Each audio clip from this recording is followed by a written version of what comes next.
Hola, buenas de nuevo. Retomamos los temas de la guerra civil en este caso,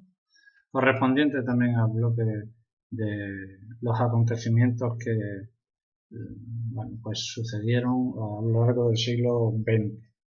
En este caso, no vamos a hablar de la guerra civil desde el punto de vista de las diferentes fases militares que tuvieron ocasión, ¿no?, de producirse a lo largo de esos 3 años que van desde el golpe de Estado, ¿no?, a mediados de julio del año 1936 hasta su finalización en abril del 31, del 39. La faceta que vamos a analizar en esta pregunta es correspondiente a las consecuencias que tuvo la guerra civil, así que como los costes humanos, una cuestión esta que podemos considerar no resuelta en muchos casos por las dificultades del conteo, ¿no?, es decir, del recuento de aquellas personas que murieron por la Guerra Civil Española directamente o por sus, como se dice en la actualidad, ¿no?, por su colateralidad del resultado del conflicto armado. En la presentación que tenéis ahí en la imagen he traído dos fotografías que podemos considerar un poco representativas de lo que vamos a abordar. La propia guerra, es decir, aquellas personas que participaron directamente en la misma, a través de lo que fueron los frentes, las batallas que tuvimos la ocasión de analizar en el tema anterior.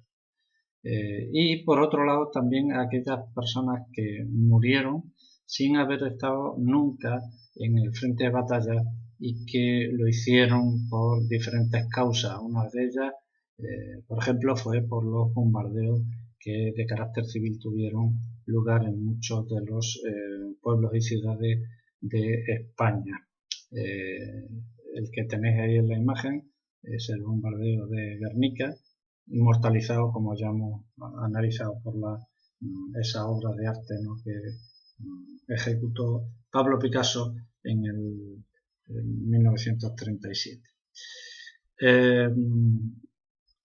Lo principal es, lógicamente, saber el periodo de la guerra civil, ¿no?, es decir, desde el 18 de julio, que comienza de 1936, hasta el 1 de abril del 39. Pero como ya veremos, los costes humanos, las consecuencias económicas y sociales de la guerra civil van, como no podía ser de otra forma, mucho más allá, décadas incluso, y ya veremos precisamente por qué. El tema es fácil de comprender. Los dividimos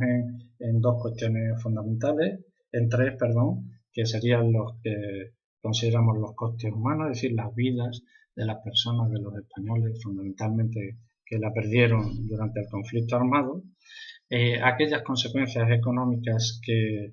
tuvo la guerra civil y que ya digo que se prolongó en el tiempo, y también qué consecuencias sociales tuvo el hecho del desarrollo de este conflicto armado fratricida, ¿no?, es decir, de enfrentamientos entre los propios españoles. Vamos con el primero de los asuntos que nos trae aquí para su análisis, que es el coste en vidas de la Guerra Civil Española. Bueno, ahí en la imagen tenéis un abanico muy amplio, ¿verdad?, en la cuantificación de las personas que murieron como consecuencia de la guerra civil. Se estima, el dato oficial se ha mantenido en los últimos años hasta que se ha empezado a revisar un poco las diferentes causas de los fallecimientos de los españoles de la época, en el que, bueno, en torno a un poco más de 500.000, pero es muy probable que esa cifra se duplicara. ¿Por qué tanto margen? Bueno, pues por diferentes motivos, porque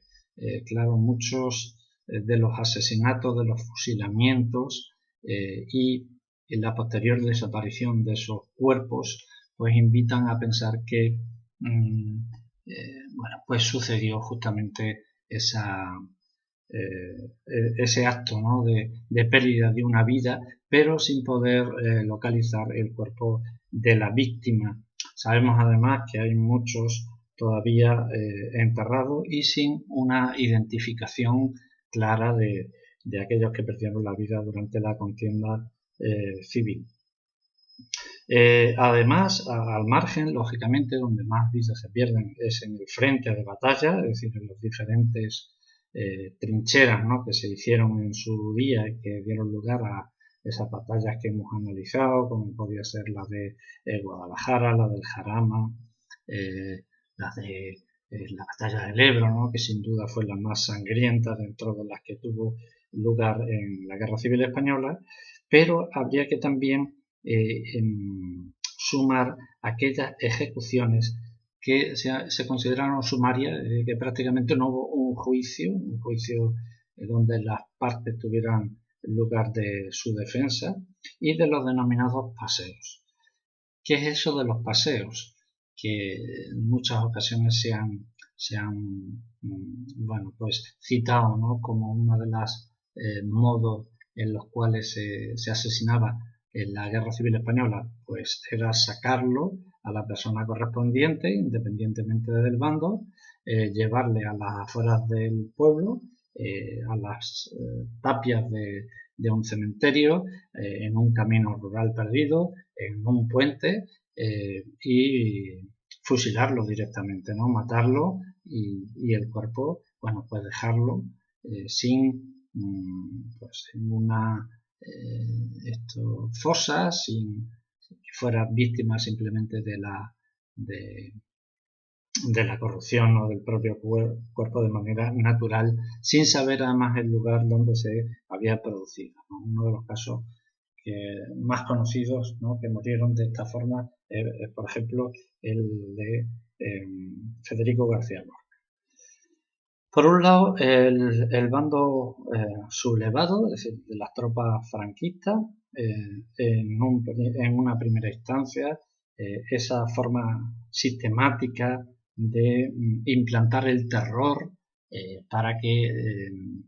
bueno, pues no hubiera ni una duda en que se iban a emplear con la máxima contundencia una vez que comienza la Guerra Civil Española. Se hizo, ya digo, de forma sistemática. ¿Qué significa eso de sistemático? Pues que prácticamente se entraba, se denunciaba, se acababa con la vida de aquel que se tuviera como simpatizante de algún partido político de izquierdas, sindicalistas, republicanos, etc. Ese era el modo de hacerlo. También por parte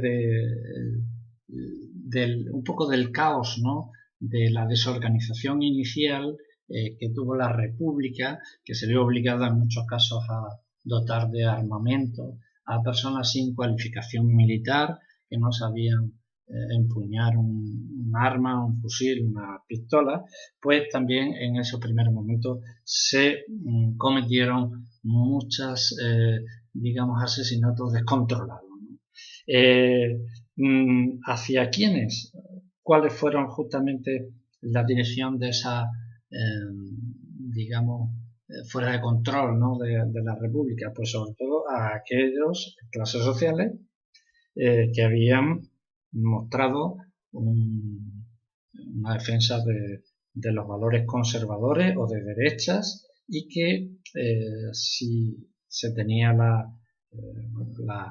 en cuenta su filiación anterior o sospechosos de serlo, pues eran asesinados. ¿Quiénes entraban dentro de este, digamos, espectro, ¿no?, de susceptibles víctimas de este descontrol? Pues sobre todo eran terratenientes, señoritos, políticos locales de izquierda, también religiosos, monjes, monjas, frailes, curas, etc. E incluso también hacia un atentado no solo hacia la vida de aquellas personas que eran sospechosas de un poco cómplices del bando sublevado, sino también del patrimonio histórico. Muchos se perdieron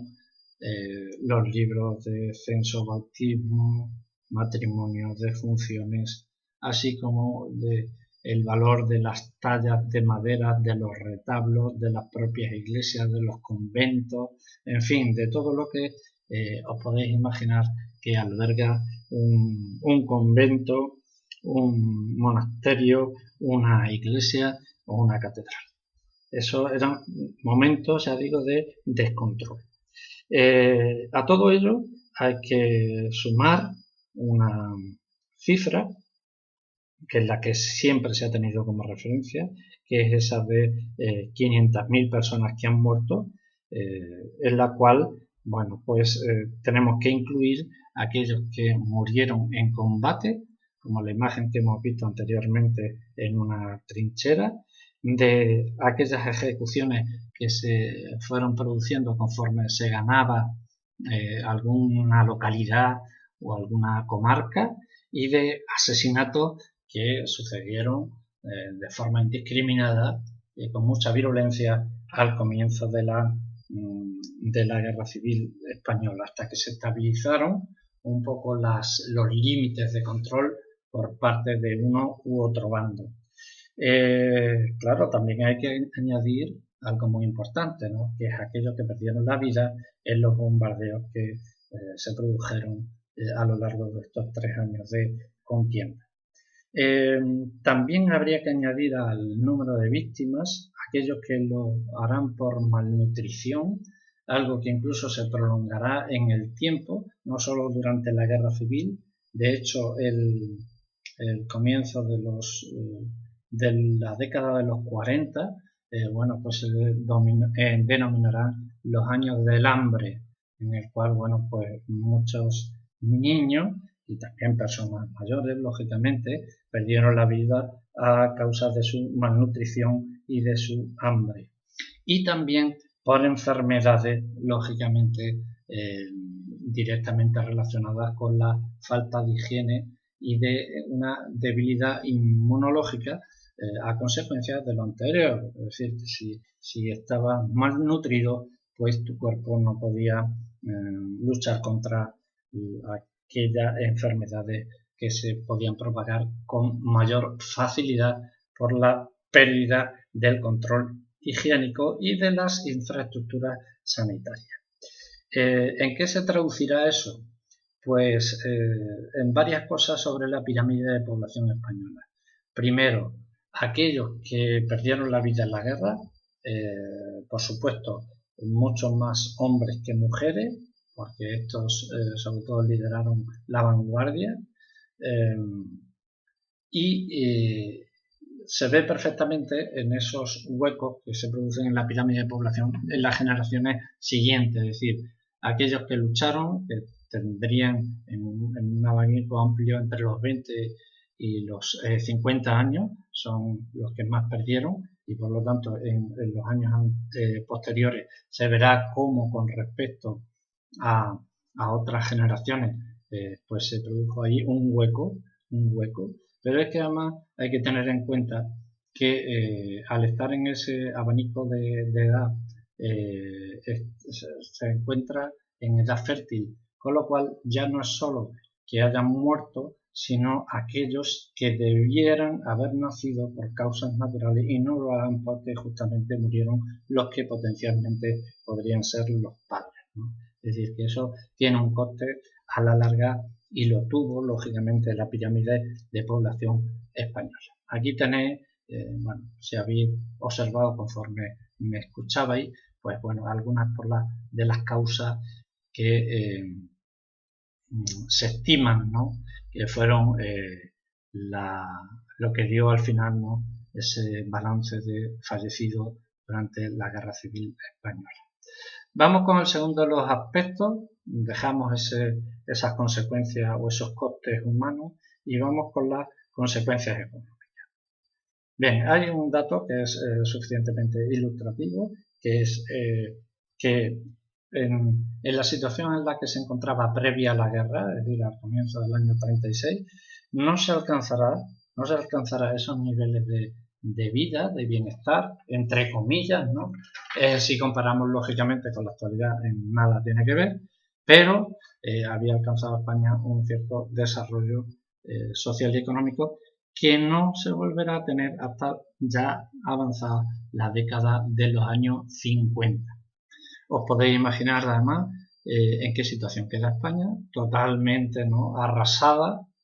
en los puntos, sobre todo que hacían referencia en el tema de la infraestructura, de las comunicaciones, ¿no?, ferrocarriles, tejido industrial, las carreteras, los caminos, los puentes, muchos de ellos volaron y por lo tanto se hacía difícil la comunicación entre los diferentes territorios que componían la España de la década de los 30. Además de eso hay que añadir la destrucción de muchas de las viviendas, que como podéis imaginar era algo fundamental para los españoles de la época y por supuesto de la actual, ¿no? Hay que unir a ello que los primeros años del franquismo prácticamente no se tuvo ningún tipo de, o no se contó con ningún tipo de ayuda internacional. Además, por parte de ese primer franquismo se optó por un modelo económico basado en la autarquía y en el racionamiento. Los bienes básicos escaseaban, por lo tanto, y se popularizó lógicamente la necesidad de esas cartillas de racionamiento que te ofrecían la posibilidad de conseguir, bueno, pues algo de cereal, harina, pan, carne, leche,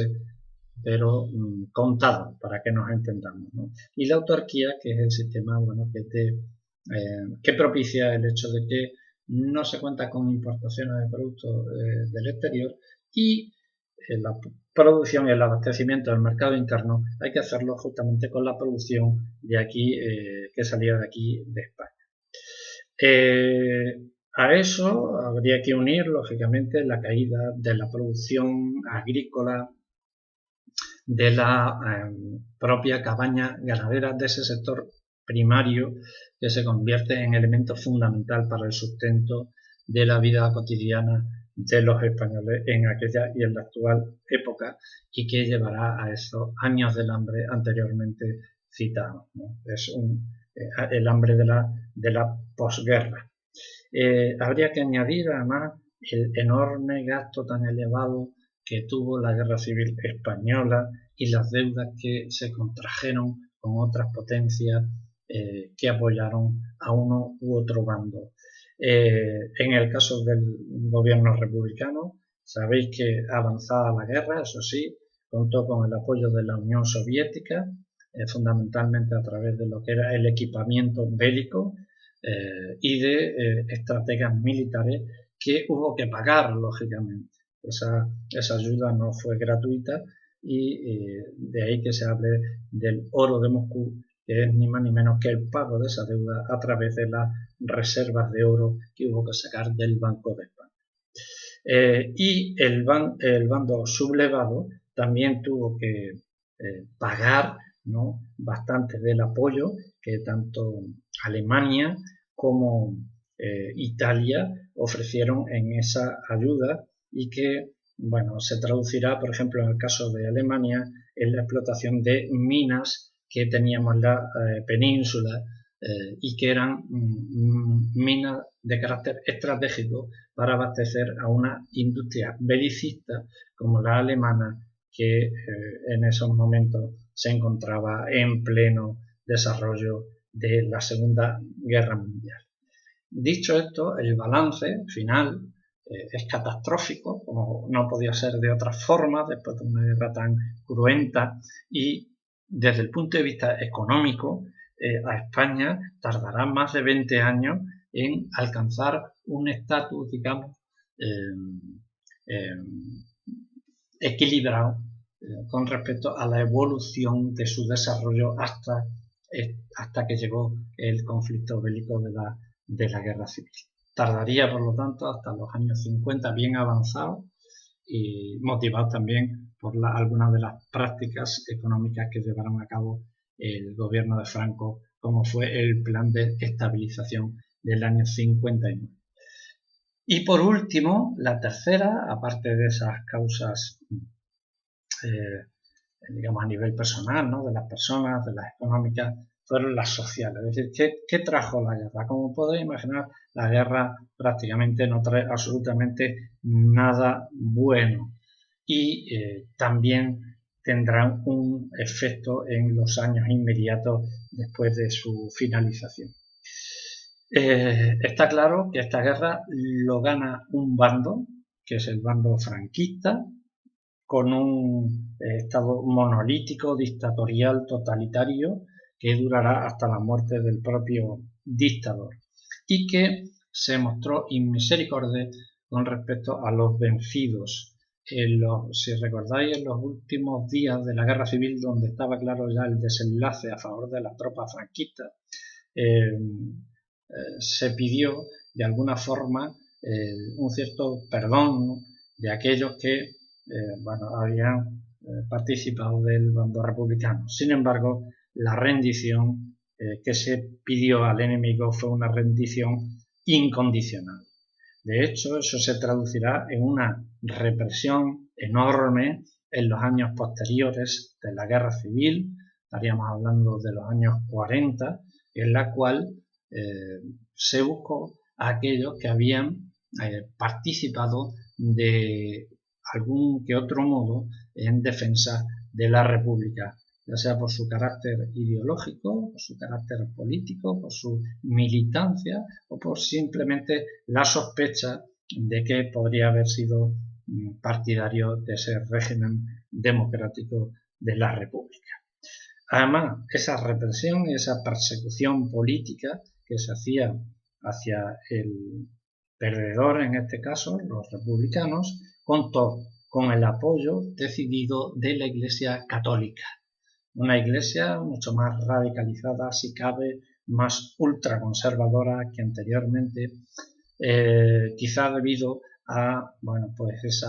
habían sido objeto o objetivo, ¿no?, de los desafueros del comienzo de la guerra civil. Y lo que se buscó era la eliminación física del enemigo, que eso ni más ni menos quiere decirse que es un consejo de guerra inmediato y por lo tanto el fusilamiento, la muerte evidentemente del enemigo, o aquellos que de alguna forma no se podrían esclarecer con total garantías si era un decidido apoyo o fue un decidido apoyo de la República, pues someterlo a un régimen del terror para aquellos que tuvieran la tentación de no comulgar con los planteamientos del régimen franquista. Dentro del funcionariado público, dentro de la administración, se hizo una depuración, es decir, se seleccionó a aquellos que también eran sospechosos de haber participado en defensa de la República y se decretó su expulsión inmediata de su puesto de trabajo. Generalmente era persona cualificada desde el punto de vista intelectual, que se le hacía muy difícil encontrar un trabajo acorde con su mérito de capacidad. Eran señalados, por lo tanto, y tenías que tener una recomendación por parte de alguien de Falange o de alguien importante dentro del régimen para que tú pudieras acceder a la posibilidad de un puesto de trabajo, digamos, honrado y adecuado a tu formación. La violencia se seguirá ejerciendo en los años posteriores, es esa represión continuada en cárceles, en campos de concentración, que también los hubo aquí en España, en concreto aquí muy cerca en Castuera hubo un campo de concentración. Se sometió a muchas humillaciones y vejaciones públicas, por ejemplo a las mujeres se les rapaba el pelo y se le hacía, digamos, como un desfile por las calles del pueblo, en la cual, se sometía a los insultos, a los escupitajos, en fin, a esas vejaciones que te señalaban socialmente, y también al rapto de muchos hijos de esas mujeres que habían sido señaladas para posteriormente dárselas a familias, digamos que afines al régimen. Un dato que nos habla de la magnitud de esta represión enorme fue que se llevaron a la vida de 50.000, una vez que ha terminado la Guerra Civil Española, de al menos 50.000 republicanos que fueron matados, ¿no?, en paredones junto a los cementerios, y se les enterró posteriormente en fosas, algunas localizadas y otras por localizar. Pero si aquellos que habían defendido la República se vieron perjudicados, evidentemente habrá otros que se beneficiaron enormemente. ¿Quiénes son? Sobre todo tres: los terratenientes, aquellos que habían tenido un carácter conservador y habían defendido el régimen de Franco desde el principio;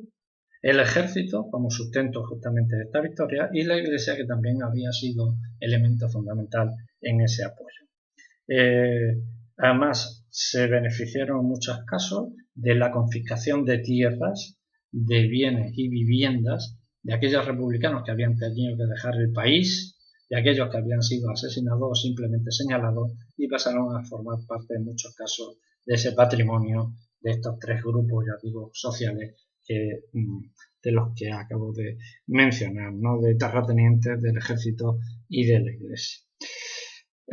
Años duros, años de violencia, años de represión extrema, del terror en las calles, del control absoluto, totalitario, por lo tanto. Pero ¿qué es lo que ocurrió con aquellas personas que no pudieron escapar, huir de España? Bueno, algunos se convirtieron en los conocidos como topos. ¿Qué era un topo? Un topo era una persona escondida en desvanes, en doblados, en buhardillas, en aquellos lugares dentro de casa, porque la guerra les impidió, ¿no?, marcharse en el momento en que el pueblo o la ciudad correspondiente había sido tomada ya por el bando franquista y que tenía lógicamente un pasado republicano que le podía hacer perder la vida. Hubo gente que se tiró años de confinamiento, justamente en unas condiciones, os podéis imaginar, y con siempre la duda, la sospecha de la delación, ¿no? Si algún vecino escuchaba algún ruido sospechoso dentro de la vivienda y podía ser denunciado. Y también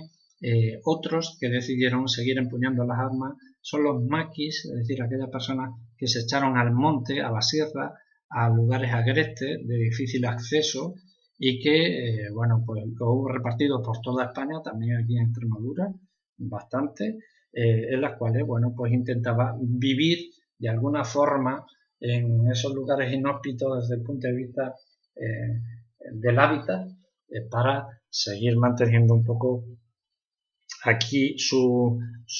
vida, ¿no?, aunque sean en unas condiciones, ya digo, de miedo a ser encontrado, fundamentalmente por la Guardia Civil, que era la que controlaba desde el punto de vista rural esas áreas. También se utilizaba el ejército. Es decir, que ese clima de represión durará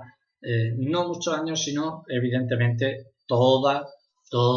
los años que duró el franquismo, es decir, esos 40 años se prolongó. Bueno, y esto es un poco la visión general de esos tres aspectos que hemos analizado de las consecuencias de la guerra civil a través de esos costes humanos, de las consecuencias económicas y de estas consecuencias sociales que hemos advertido.